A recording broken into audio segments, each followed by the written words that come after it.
नमस्कार दोस्तों, ढोल में पोल चैनल में आप सब मित्रों का हृदय से अभिनंदन करता हूं। दोस्तों, नवरात्रि के पर्व मनाए जा रहे हैं, नवरात्रि के व्रत रखे जा रहे हैं और तमाम जगह जो है झांकियां सजा करके देवी की आरतियां उतारी जा रही हैं, भजन और गीत गाए जा रहे हैं। और उसमें जो है उसको महिषासुर मर्दनी कहा जा रहा है। दुर्गा को, काली को इस तरह से उनकी जो है महिषासुर मर्दनी कह करके बड़ा उनकी प्रतिष्ठा की जाती है दोस्तों। लेकिन आपको ये जान करके आश्चर्य हुआ कि ये महिषासुर जो है आदिवासी राजा हुआ करते थे, बहुत पराक्रमी थे, महावीर थे और उन्होंने आर्यों की नाक में दम कर रखा था। आर्यों ने फिर जो है इन आदिवासी राजा को जो है सताया, तमाम तरह से परेशान किया। और दोस्तों, इन पुराणों में जो लिखा हुआ है उसकी एक खासियत है कि हमारे जितने आदिवासी, हमारे जो है मूल निवासी नार राजा हुए, बलि हैं, प्रहलाद हैं, हिरण्यक्ष हैं, हिरण्यकश्यप हैं, ये बहुत महाबलशाली हुए। और इन्हीं में से ये जो है चंडमुंड आपने देखा कल, मधुकैटभ, और ये जो है महिषासुर, रक्तबीज, ये महान प्रतापी राजा थे। और देवताओं को हरा हरा के इन्होंने स्वर्ग से भगा दिया था, ऐसे विवरण मिलते हैं। तो फिर देवता जो है परेशान होकर के, आपने कल देखा था, मधुकैटभ से कान के मैल से बना दिए। तो इनकी जो उत्पत्ति है, इनके जन्म की जो कथाएं इतनी अपमानजनक, इतनी निंदाजनक, इस तरह से एक तरह से इनके जन्म का भी मखौल उड़ाया है। इसी तरह से महिषासुर, जिनकी के आप देखेंगे भारत में कई जगह पूजा होती है, आदिवासी जनजाति और जो गोप, ग्वाल, अहीर, यादव और पाल, गडरिया, ये लोग भी आदिवासी जनजातियों के साथ उनको अपना इष्ट मानते हैं। बहुत जगह पूजा होती है दोस्तों। तो महिषासुर जो है बहुत बलवान थे और आदिवासी मूल निवासियों के राजा थे। उनका चरित्र हनन और नागवंश से उनका संबंध था। नागवंश जो है प्रमुख वंश हुआ करता था उस समय, राजवंश, जो बाद में सभी ये लोग जो है बौद्ध धर्म में चले गए। तो उसके बाद इन आर्यों ने इनके लिए ऐसी ऐसी कहानियाँ गढ़ दी, ऐसी ऐसी कहानियाँ लिख दी जिनका कोई सिर पैर नहीं है। महिषासुर का मतलब ही महेश और असुर। असुर तो यहाँ के लोगों को कहते ही थे दोस्तों। ईरान में असुर जो है अहुर को कहते हैं, असुर को अहुर, और उनको देवता मान के पूजा जाता है। और यहाँ उल्टा हो गया, यहाँ सुर को जो है देवता माना जाता है, असुरों को जो है राक्षस माना जाता है, उनको जो है अपमानित किया जाता है, जबकि ये आदिवासी अनार्य थे दोस्तों। और आज हम देखेंगे कि जो महिषासुर भैंस से जन्म बता दिया। देखिए, इनके पिताजी ने जो है रंभ ने और एक भैंस पर जो है भैंस के साथ बलात्कार किया, कहिए संसर्ग किया, समागम किया, और उससे रक्तबीज और महिषासुर पैदा हुए। बड़ी विकट परिस्थितियों में पैदा हुए, चिता में से, दहकती हुई चिता में से निकले दोनों। तो दोस्तों, बड़ी सुन कर के हंसी आती है कि किस तरह से हमारे जो है आदिवासी पूर्वजों का, किस तरह से इन्होंने, पुराणकारों ने किस तरह से इनका मखौल बनाया है, इनके जन्म तक को जो है किस तरह से बिल्कुल ही अपमानजनक लिख दिया है दोस्तों। आइए आज देखते हैं यही कि महिषासुर के जन्म, तप और वरदान प्राप्ति की कथा, किस तरह से महिषासुर का और रक्तबीज का जन्म होता है। ये भी बड़े नाक में दम भर दिया था सभी देवताओं को और बड़ी मुश्किल से ये छलवल से फिर मारे गए थे। तो इसमें क्या है कि प्राचीन काल की बात है। अब प्राचीन काल की ही बात होती है दोस्तों, इसमें कोई शक सम्मत नहीं होता है। जिस समय भूतल पर महिषासुर नामक राजा राज्य करता था, उस समय देवताओं और दैत्यों की सेनाओं में भीषण युद्ध छिड़ गया। हे राजेंद्र, उन्हीं दिनों सुमेर पर्वत पर जाकर उस महेश नामक दानव ने हृदय में अपने इष्ट देवता का ध्यान करते हुए पूरे 10,000 वर्षों तक देवताओं तक को चकित कर देने वाला उत्तम तथा कठोर तप किया। कहाँ, कितना, 10,000 वर्ष तक तप करता रहा महिषासुर। हे महाराज, उसकी तपस्या से लोक पिता में ब्रह्मा जी प्रसन्न हो गए। अतः हंस पर सवार होकर बोले, चतुर्मुख ब्रह्मा वहाँ प्रकट होकर उससे बोले, हे धर्मात्मन, वर मांगो, मैं तुम्हारी अभिलाषा पूर्ण करूँगा। ब्रह्मा जी तुरंत आ जाते थे खुश होकर कि वरदान ले लो, और हंस पर चढ़ के आते थे। तो महेश बोला, हे देवदेव, हे ब्रह्मन, हे प्रभु, मैं अमरत्व तो चाहता हूँ। हे पितामह, आप ऐसा वर दीजिए जिससे मुझे मृत्यु का भय न हो। ऐसा वरदान दीजिए मुझे कि मृत्यु का भय न हो। ब्रह्मा जी बोले इस जगत में उत्पन्न हुए का मरना और मरे हुए का जन्म लेना निश्चित है महिषासुर। समस्त जीवों का जन्म और मरण अनिवार्य रूप से होता रहता है। हे दैत्य प्रवर, समयानुसार संपूर्ण प्राणियों का नाश हो जाता है, यहाँ तक कि बड़े बड़े पर्वतों और समुद्रों का भी नाश हो जाता है। अतः हे राजन, मृत्यु संबंधी अपनी यह धारणा छोड़कर हे साधो दूसरा जो भी वर तुम्हारे मन में हो वह मांग लो। महेश बोला, हे पितामह, देव दानव और मानव इनमें से किसी भी पुरुष से मेरी मृत्यु न हो। इस प्रकार जब पुरुष से मेरी मृत्यु नहीं होगी तब भला कौन स्त्री मुझे मार सकेगी। अतएव हे कमल योने, मेरी मृत्यु किसी स्त्री के हाथ होने का वरदान दीजिए। चलो, आपको वो अभय दान नहीं देना है, यानी कि अमर होने का वरदान नहीं देना है, तो आप मुझे ऐसा वरदान दे दो महाराज कि मैं किसी स्त्री के हाथ से मरूं। और क्योंकि कोई अबला भला मुझे मारने में कैसे समर्थ हो सकेगी। देखिए क्या कहानी गढ़ते हैं कि किसी स्त्री के हाथ से, ताकि देवी के हाथ से मरा हुआ दिखाया जा सके। ब्रह्मा ने कहा, हे दानवेंद्र, जब भी तुम्हारी मृत्यु होगी किसी स्त्री से ही होगी। हे महाभाग महिषासुर, पुरुष से तुम्हारी मृत्यु नहीं होगी। व्यास जी बोले, हे राजन, इस प्रकार उसे वरदान देकर ब्रह्मा जी अपने लोक को चले गए और वह दैत्य श्रेष्ठ महिषासुर भी प्रसन्न होकर अपने घर लौट गया। राजा बोले, वह महिषासुर किसका पुत्र था महाराज? वह महान बलशाली कैसे हो गया था और उस महान दैत्य को महेश का रूप यानी भैंसे का रूप कैसे मिला था? और ग्रामीण भाषा में भैंसासुर कह करके पूजा जाता है महिषासुर, भैंसासुर। तो व्यास जी बोले, हे महाराज, अब व्यास जी कथा सुनाते हैं। देखिए कि महिषासुर का जन्म कैसे हुआ। कि दनु राजा थे, आदिवासी राजा थे दनु। तो दनु के रंभ और करम्ब नामक 2 पुत्र थे। वे दोनों दानव श्रेष्ठ भूमंडल पर बहुत प्रसिद्ध थे। अब भूमंडल पर प्रसिद्ध तो होंगे ही, अनार्य देवता थे, अनार्य राजा थे। हे महाराज, वे दोनों संतानहीन थे, अतः वे पुत्र प्राप्ति के लिए तपस्या करने लगे। देखिए, तपस्या से पुत्र प्राप्ति करते थे सभी राजा महाराजा, स्वाभाविक रूप से, प्राकृतिक रूप से नहीं होते थे।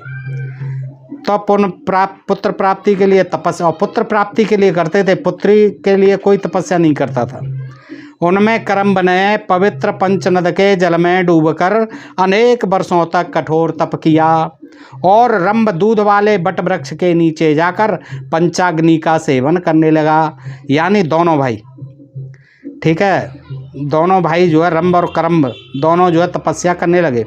बहुत काल तक जब रंभ पंचाग्नि साधना करता रह गया तब जानकर इंद्र बहुत चिंतित हुए और वो दोनों दानवों के पास पहुंच गए। अब इंद्र को जो है हमेशा परेशानी होती थी। कोई भी तपस्वी तपस्या करता था तो उसको अपना इंद्रासन जाने का बड़ा भय सताता था। फिर उनकी तपस्या को वो भंग कराता था, अप्सराओं से जैसे भी बनता था अपने छलबल से। तो वहाँ भी पहुँच गए इंद्र महाराज। तब अपने भाई का ये पंचनद के जल में प्रविष्ट होकर इंद्र ने ग्राह का रूप धारण कर, देखिए कुछ भी बन जाते थे। इंद्र जो है बन गया ग्राह यानी मगर घड़ियाल बन गया और उस करम्ब को दोनों पैरों से पकड़ लिया। इस प्रकार वृत्रासुर का वध करने वाले इंद्र ने उस करम्ब को मार डाला। तो ग्राह बनने की क्या जरूरत थी? इंद्र भगवान वैसे ही पकड़ के मार देते। ग्राह बनना पड़ा, पानी में घुसना पड़ा, पैर पकड़ा, ये छलबल से। और कितना जो है जादू था, कोई मंत्र था, एक तुरंत जो है ग्राह बन जाते थे, कुछ भी बन जाते थे। तब अब आजकल क्यों नहीं हो रहा है? देखिए, कोई सनातन सत्य है, कोई प्रकृति हमेशा सत्य है। आज जो चीज़ें पहले होती थी हजारों लाखों करोड़ों साल पहले जब सृष्टि बनी होगी, सूर्य चंद्रमा आदि का कभी माना होगा, वैसे तो ये सनातन है। लेकिन मान लिया जाए, हमारा मनुष्य का ही जन्म मान लिया जाए, तो जैसे तब होता था वैसे ही आज होता है। जो जैसे पहले खाते थे वैसे ही मुख से और वो सारी क्रियाएं वैसे ही होती हैं, आज भी होती हैं। लेकिन पहले जो है ये मनुष्य जो कुछ भी बन जाते थे, आसमान में उड़ने लग जाते थे, कैसे ही आदमियों को मार के खाने लग जाते थे। तो पता नहीं क्यों, अब क्यों नहीं होता है। कोई खीर से पैदा हो जाते थे, कोई हिरनी से पैदा हो जाते थे, कोई मछली के पेट से पैदा हो जाते थे। तमाम जो कोई गाय के गोबर से ही पैदा हो जाते थे, तमाम जो है कोई मेंढकी से पैदा हो जाते थे, कोई अग्नि कुंड में से ही निकल पड़ते थे, कोई जो है नाद में से पैदा हो जाते, कोई गड्ढे में से पैदा हो जाते थे, कोई पानी ही पी लेता था तो आदमी गर्भवती हो जाता, आदमी भी गर्भवती होकर के और हुए हैं, राजा हुए हैं। युवनाश्व जो है इस तरह से पैदा हुए, मानदाता युवनाश्व के गर्भ से। तो दोस्तों इस तरह की ये कहानियाँ हैं। अब देखिए वो तुरंत जो है, अब इंद्र भगवान थे, तुम तो यार राक्षसों के लिए इतने क्यों करते थे, हैं? उसको वैसे ही मार देते कि भाई तू तपस्या करने का तुझे अधिकार नहीं है। अब ग्राह बने, पशु बनना पड़ा, जानवर बनना पड़ा, सरीसृप बन जाते थे। तो जब जा कर के उसको मारा, चलो एक को तो मार दिया, तब अपने भाई का वध सुनकर अब पता नहीं उसे दूसरे को क्यों नहीं मारा। रंभ जो है बड़ा दुखी हुआ, क्रोधित हुआ, तो उसने अपने हाथ से अपना सिर काट कर उसे अग्नि में होम कर देने की इच्छा की। अब उसे अपने पर ही गुस्सा आ गया दूसरे भाई को, तो वो सोचा यार ऐसे जीवन से तो मरना अच्छा है, लाओ मैं अपनी आत्महत्या ही कर लेता हूँ। तो अपने केस पकड़े और जो है वो तलवार से काट करके अग्नि में होम करने की इच्छा करने लगा अपने सिर को। तदुपरांत यह तत्काल अत्यंत क्रोध के साथ बाएं हाथ से अपने केस पकड़कर दाहिने हाथ में तीक्ष्ण तलवार लेकर जैसे ही अपना सिर काटने को तैयार हुआ, तभी अग्निदेव प्रकट होकर उसे समझाने लगे। कहीं ब्रह्मा जी प्रकट हो जाते हैं, यहाँ अग्निदेव आ गए। अग्निदेव भी इंसान बन जाते थे जो जलते हैं, जिनसे हम अग्नि से खाना बनाते हैं, ये अग्निदेव। तो वो प्रकट हो गए क्योंकि वो जो है अग्नि में डालना चाहता था, उन्हें तरस आ गया उस राक्षस पर। अग्निदेव उससे बोले, हे दैत्य, तुम अपना ही सिर काटना चाहते हो, तुम तो बड़े मूर्ख हो यार, ये क्या कर रहे हो तुम। और भाई उनको क्यों नहीं, रावण ने 10 सिर काट काट के चढ़ा दिए थे, तब वो शंकर जी क्यों नहीं आए थे उसे बचाने के लिए, हैं? यहाँ जो है वो राक्षस को बचाने आ गए, इसको रंभ को अकेले। जब आत्महत्या कर रहा है तो वो कहते हैं अग्निदेव आ गए। अग्निदेव बोले, हे दैत्य, तुम अपना ही सिर काट करके मुझ पर चढ़ाना चाहते हो, तुम तो बड़े महामूर्ख हो। आत्महत्या अत्यंत ही दुस्साध्य कर्म है, आत्महत्या मत करो। इसे करने के लिए तुम कैसे तैयार हो गए? तुम्हारा कल्याण हो, तुम्हारे मन में जो हो वह वरदान मांग लो। और वरदान भी तुरंत देते थे। देखिए वरदान मांगने की कहने लगे कि मेरा मरो मत, मरने से तुम्हारा कौन सा कार्य हो जाएगा।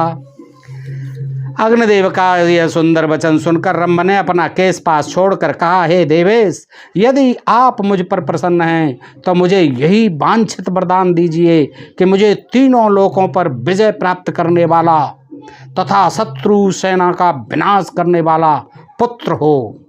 अब उन पे क्या ऐसी यार मशीनरी लगी हुई थी, ये राक्षस भी अजीब थे, राजा भी अजीब थे, इनसे ही वरदान मांगते थे और जो खुद परेशान थे, इधर उधर मुंह मारते फिरते थे, ये इनका अपना कोई ठीक ठिकाना नहीं था। अब इनसे ही जो है वरदान मांगते थे, तो और ये भी तुरंत पैदा हो जाते थे, प्रकट हो जाते कि मांगो वरदान। अच्छा क्या होता है कि महाराज मुझे तो ऐसा पुत्र दीजिए जो तीनों लोगों पर विजय प्राप्त कर ले और उसको मारने वाला कोई नहीं हो, वो देवता दानव मनुष्य इन सभी से सर्वथा अजय हो, वह महापराक्रमी, अपने इच्छानुसार कोई भी रूप धारण करने में समर्थ तथा सभी लोगों के लिए वंदनीय हो। अग्निदेव ने उससे कहा कि जैसी तुम्हारी अभिलाषा है बच्चे, वैसा ही होगा। हे महाभाग, तुम्हें वैसा ही पुत्र प्राप्त होगा, किंतु अब तुम मरने का विचार छोड़ दो, सुसाइड मत करो यार। हाँ, तुम मांग रहे हो वरदान तो ऐसा ही पुत्र प्राप्त होगा, अब आप घर जाओ आराम से। हे महाभाग, हे रंभ, जिस भी स्त्री के प्रति, आगे रह गया अभी पूरा बता रहा है कि जिस भी स्त्री के प्रति तुम्हारे मन में आसक्ति का भाव आ जाएगा, उसी से तुम्हें वह महाबलशाली पुत्र उत्पन्न होगा। ये अग्नि भी करामाती थे, जब यज्ञ हो रहा था तो ये भी एक रिश्पत्नी से पैदा कर बैठे संतान जो है चुप करके। तो उन्होंने ऐसा ही वरदान दे दिया कि जिस स्त्री के प्रति तुम्हारे मन में आसक्ति भाव जहाँ उत्पन्न होगा, उसी से तुम्हें वह महाबलशाली पुत्र उत्पन्न होगा। ऐसा कह के महाराज चले गए अग्निदेव। तो हे राजन, अग्निदेव ने उससे ऐसा कहा। तब उसका मनमोहक वचन सुनकर दान श्रेष्ठ रंभ अग्नि को प्रणाम करके वहाँ से चला गया और एक ऐसे स्थान पर जा पहुँचा जो रमणीक समृद्धियों से संपन्न और यक्षों से घिरा हुआ था। यक्षों के देश में पहुँच गया। वहाँ एक रूपवती और मदमत्त महिषी को देखकर वह दानव श्रेष्ठ किसी अन्य स्त्री को छोड़कर उसी पर आसक्त हो गया। आप देखिए ये कितनी मजाक बनाई है। ऐसा राजा था वो भी, और उसको वरदान भी दे दिया, मान लिया अग्निदेव ने। और वरदान क्या दिया कि जिस भी स्त्री के प्रति, अब भैंस जो है स्त्री है, स्त्री के प्रति होगा तो वह यक्षों के देश में पहुंच गया। वहाँ बहुत सुंदर सुंदर यक्षिणियाँ थी, उस पर मतलब तो वरदान जो है वहाँ भैंस के ऊपर कैसे लागू हो जाएगा, स्त्री पर ही लागू होना चाहिए था। तो तब उनका मनमोहक वचन सुनकर दानव श्रेष्ठ रंभ अग्नि को प्रणाम करके चला गया। वहाँ एक रूपवती और मदमत महिषी को देखकर, अब देखिए भैंस को देखकर वह दानव श्रेष्ठ किसी अन्य स्त्री को छोड़कर उसी पर आसक्त हो गया। अब ये देखिए दोस्तों, कितनी मखौल बनानी, मजाक बनाने की चीज़ है, असुरों का, दानवों का, या अनार्यों का, आदिवासी राजाओं का, कि महिषी पर, भैंस पर आ गया। राजा होके, एक अच्छा वाला इंसान होके वो महिषी पर, उसके लिए स्त्री नहीं थी कहीं, उसकी खुद की स्त्री नहीं थी मान लो, तो उसके लिए स्त्रियों की कमी थी। राजा था, तपस्वी था, और ये अग्निदेव ऐसा वरदान दे गए, तो स्त्री पर ही मोहित होना चाहिए था। तो क्या है कि वो जो है महिषी पर आसक्त हो गया। चलो मान लिया कि हो गया, ठीक है। वह महिषी भी उसे प्रसन्नतापूर्वक चाहती हुई, अब वो भी देखिए भैंस भी कितनी विद्वान थी, पढ़ी लिखी थी, कि वो समझ गई कि ये मुझ पर काम आतुर हो रहा है। तत्काल उसके साथ रमण के लिए तैयार हो गई, आज सेक्स करो, चलो समागम के लिए तुरंत तैयार हो गई। भैंस भी बड़ी विद्वान थी है। अब देखिए, होनहार से प्रेरित होकर रम ने उसके साथ समागम किया, होनहार से। अब इसमें होनहार की क्या बात है भाई, इसमें तो जो है होनहार की कोई बात ही नहीं है, ये तो इनको लिखना है भैंस के साथ क्या होनहार होगा। होनहार से प्रेरित होकर रम ने उसके साथ समागम किया और उसके वीर्य से वह महिषी गर्भवती हो गई। अब देखिए, अब ये साइंस को फेल करने वाली बात है। कोई भी स्त्री ना किसी पशु के वीर्य से गर्भवती हो सकती है, और ना कोई पशु मनुष्य के वीर्य से फर्टिलाइज हो सकता है, गर्भवती हो सकता है। ये कैसी कहानियाँ हैं, ये क्या पी करके लिखी हुई हैं, अचंभा होता है। और वो भी सभी महापुरुषों के प्रति, कोई भी महापुरुष रहा हो, तो ख़ास तौर से ये आदिवासी राजा, हमारे शूद्र राजाओं की कहानियाँ सारी ऐसे ही लिखी हैं। अब बताइए, भैंस पर रीझ गए, भैंस भी आसक्त हो गई, दोनों का होनहार बस संयोग हुआ, समागम हुआ, और उसके वीर्य से हुआ महिषी गर्भवती हो गई। चलो ये भी मान लिया, हो गई। अच्छा, तत्पश्चात उसे अपने साथ लेकर देखिए रंभ ने मनोहर पाताल लोक में प्रवेश किया।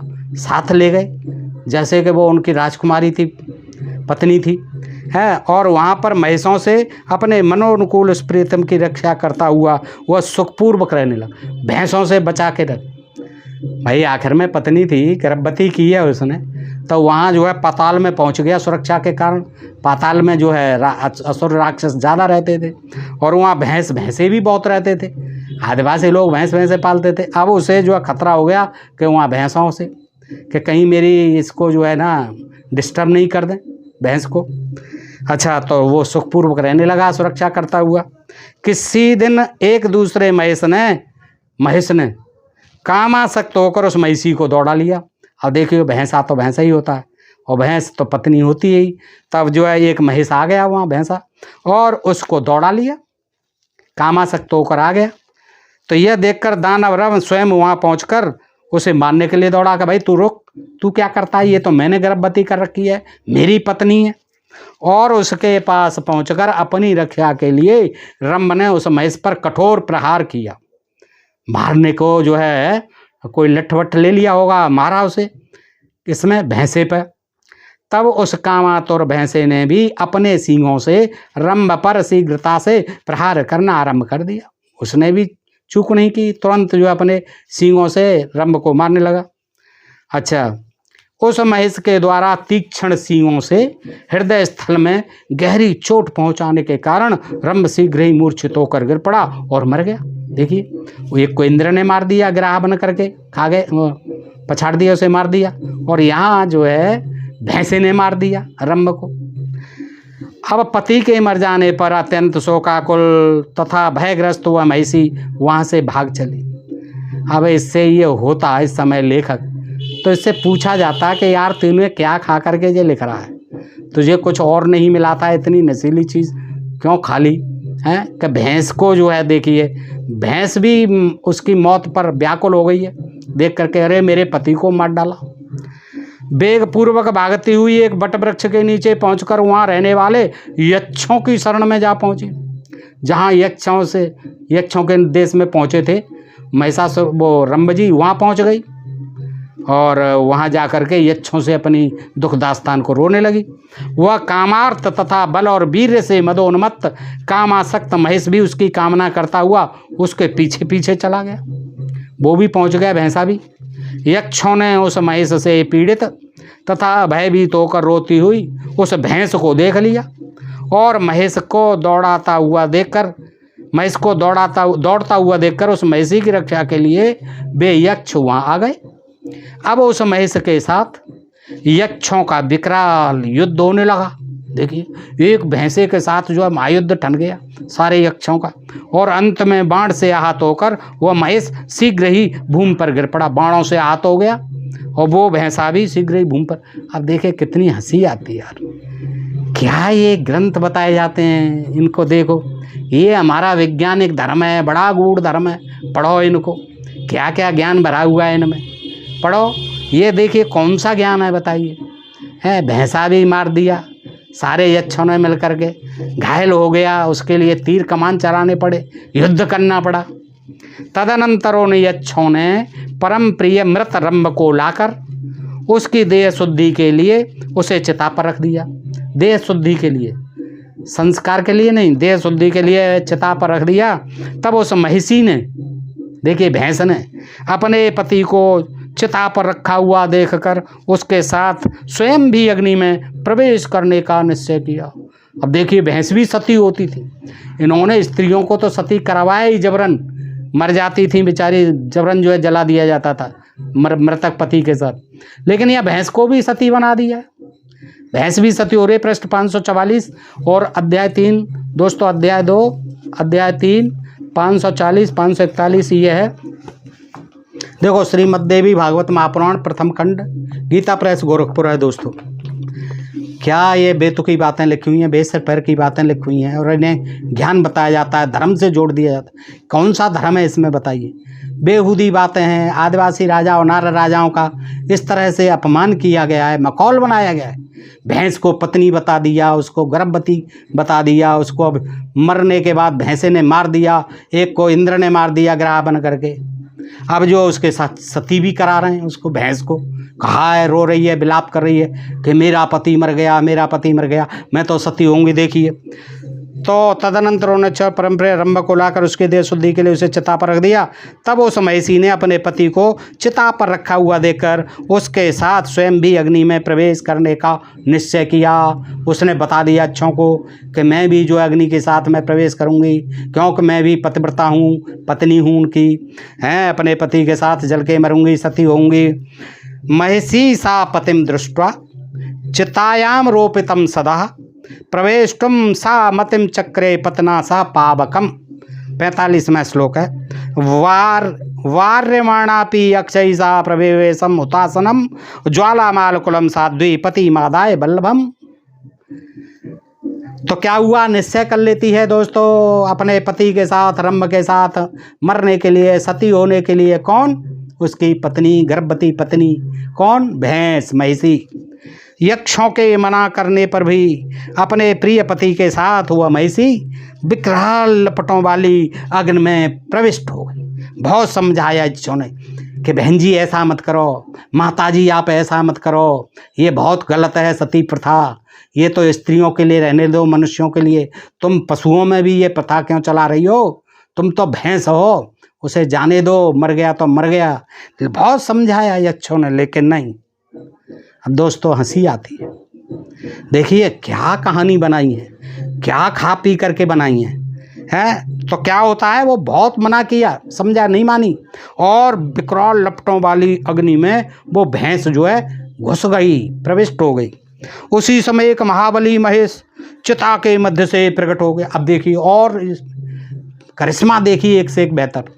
उसी समय क्या हुआ कि एक महाबली महेश भैंसा चिता के मध्य से प्रकट हो गया। इधर तो जल रही है दोनों की चिता, और उधर क्या करिश्मा हो रहा है कि एक तीसरा भैंसा उससे प्रकट हो जाता है चिता से, और अन्य शरीर धारण करके वह पुत्र प्रेमी रंभ भी चिता के मध्य भाग से निकल पड़ा। रंभ भी निकल पड़ा। इस प्रकार रक्तबीज तथा महान बलशाली महिषासुर उत्पन्न हुए। ये दोनों जो हुए, एक तो महिषासुर हुए और एक जो है रक्त बीज हुए। इन दोनों ने बहुत छकाया देवताओं को, और देवताओं ने देवियों से मिलकर के धोखे से मरवाया। तदनंतर श्रेष्ठ दानवों ने उस महिषासुर का राज्याभिषेक कर दिया। महिषासुर का राज्याभिषेक हुआ, राजा बने महिषासुर। लेकिन इसके पीछे उनके जन्म की ये कहानी, रक्तबीज और महिषासुर कहाँ से निकले? चिता से। अब ये नहीं कहा कि भैंस के पेट से निकले, भैंस को गर्भवती दिखा दिया, लेकिन चिता में जल गई उसके साथ, रंभ के साथ। लेकिन उसी समय करिश्मा हुआ। करिश्मा क्या हुआ कि जैसे अग्निदेव निकले थे खीर ले करके, थाल ले करके, और राजा दशरथ जी ने खिला दी थी। यहाँ जो है साक्षात ही निकल पड़े अग्नि से भैंसा, एक भैंसे निकल पड़े दो, एक का नाम रक्तबीज और एक का नाम महिषासुर है। और फिर ऐसे ही होते महिषासुर को दानवों ने अपना राजा बना लिया। और रक्तबीज ऐसा था कि उसके रक्त की जहाँ जहाँ बूंदें गिरती थी वहीं वहीं रक्त बीज पैदा हो जाते थे। उसको देख करके युद्ध में जो है घबरा गए देवी देवता। तो फिर चंडी और काली, चंडिका काली ने जो है ये अपना समझौता कर लिया, षड्यंत्र किया कि तू एक जनी दूध को पीती जा, उसको खून को, और मैं मारती जाऊंगी जहाँ जहाँ पैदा होंगे। तब इस प्रकार से बड़ी विचित्र कहानी है दोस्तों, उसको भी आपके सामने रखने का प्रयास करेंगे। और आज के लिए इतना ही है। नृपश्रेष्ठ इस प्रकार महिषासुर तथा पराक्रमी रक्त बीज उत्पन्न हुए। वह महिषासुर देवताओं, दानवों और मनुष्यों से अवध्य था। देखिए, भैंस से पैदा होना दिखा दिया गया है। पिता रंभ और करम्भ, ये दोनों का किस तरह से वो तपस्या करते हुए मारे गए, भैंस द्वारा मारे गए, और एक जो है इंद्र के द्वारा मारे गए। दोस्तों, इस तरह की हमारे ये आदिवासी राजा महाराजाओं की कहानियाँ बनाई गई हैं। पता नहीं इनको क्या मज़ा आता था, या तो उनकी जो है नादानी का फ़ायदा उठाते थे, और इसीलिए इनको जो है युगों युगों तक अशिक्षित बना करके रखा कि हम जो लिख दें बस हम ही पढ़ेंगे, हम ही लिखेंगे। जो मन में आया सो लिख दिया। इन्होंने सोचा भी नहीं होगा कि कभी ये देश स्वतंत्र भी होगा, कभी इसमें भारत का संविधान भी लागू होगा, उसके तहत जो है इन शूद्र लोगों को भी, आदिवासी लोगों को, जनजातीय लोगों को पढ़ने लिखने की सुविधाएं मिलेंगी। तब ये पढ़ेंगे तो हम पर कितना जो है थूकेंगे, कितना ये हंसेंगे। क्या ये मूर्खता भरी बातें सारी लिख दी हैं, बताइए, कहाँ कोई तुक है। और फिर भी इनको कहेंगे तो बहुत से कहते हैं अरे हमारी भावनाओं को आहत कर रहे हैं, धर्म का अपमान। अरे भाई, इसमें धर्म है कहाँ? बताइए, कहाँ धर्म है? ये सारा अधर्म भरा हुआ है। और आपकी भावनाएं आहत होती हैं। हमारे पुरखों का इस तरह से भैंसों से माँ बना दी, हमारी पत्नी बना दी, उनसे गर्भाधान करवा दिया। ये मजाक नहीं, ये हमारी भावना नहीं है। हम आदिवासियों की, शूद्रों की, बहुसंख्यकों की तो कोई भावना ही नहीं है। हमको तो एकदम पशु बना दिया, भैंसों की औलाद। इसीलिए भैंस को जो है आप आज भी नेगलेक्ट करते हैं। गाय को माता कहते हैं, लेकिन भैंस को जो है कोई मतलब ही नहीं, क्योंकि वो तो असुरों की जननी थी। हैं, भैंस को तो इसीलिए दोयम दर्जे का पशु समझा जाता है। तो कोई लेखा जोखा तो हो, कुछ ऐसी चीज़ें तो हों, इनमें ऐसी चीज़ें हों जो जिनसे मानव का कल्याण हो। ये बेतुकी बातों को लिखने से क्या फ़ायदा है? दो देश जो है आगे बढ़े, इनमें कोई ऐसी चीज़ होती, ज्ञान की, प्यार की, मोहब्बत की। और ये कथा कहानियों को पढ़ पढ़ के सुनाते हैं। कोई भी ये कथाकार, पुरोहित और ये कभी ये नहीं कहते कि भाई समाज में हम सब एक समान हैं, सबको एक समान रहना है। जे तो चलो हो गया, आज इसकी ज़रूरत नहीं है। सभी हम भारतवासी हैं, सभी प्यार से रहें। नीच ऊंच, जात पात, छुआछूत, भेदभाव ख़त्म करो। लेकिन नहीं, ये इनसे तो इनको बढ़ावा मिल रहा है। इनको पढ़ेंगे ज़रूर, क्यों कि इससे इनकी प्रतिष्ठा जो है कायम है। जब ये ऊंचे होंगे तभी तो और नीचे होंगे, जब नीचे होंगे तभी तो ये ऊंचे होंगे। तो अपनी सुप्रीमेसी को कायम रखने के लिए हम लोगों के साथ ये जानबूझ करके ऐसे ग्रंथ लिखे गए थे। लेकिन आज चूँकि हम लोग पढ़ लिख गए तो हमें अफसोस होता है कि ये कौन सा ज्ञान है, कौन सा विज्ञान है। दोस्तों, खैर, आपको अगर ये प्रकरण पसंद आया हो तो अपने मित्रों को भी शेयर करें। दोस्तों, अपने प्रिय चैनल ढोल में पोल को सब्सक्राइब करते रहें, ताकि हम जानते रहें कि हमारे तथाकथित धर्म ग्रंथों में कितना महान ज्ञान विज्ञान भरा हुआ है दोस्तों। अब ये सारी चीज़ें उपलब्ध हैं, आप भी पढ़ सकते हैं दोस्तों। गीता प्रेस गोरखपुर से सारी किताबें मंगाइए, पढ़िए और जानिए कि हमारे इन धर्म ग्रंथों में कितना ज्ञान विज्ञान भरा हुआ है दोस्तों। आज के लिए इतना ही। सुनने के लिए आप सब मित्रों का हृदय से आभार। नमस्कार, जय हिंद, जय भारत दोस्तों।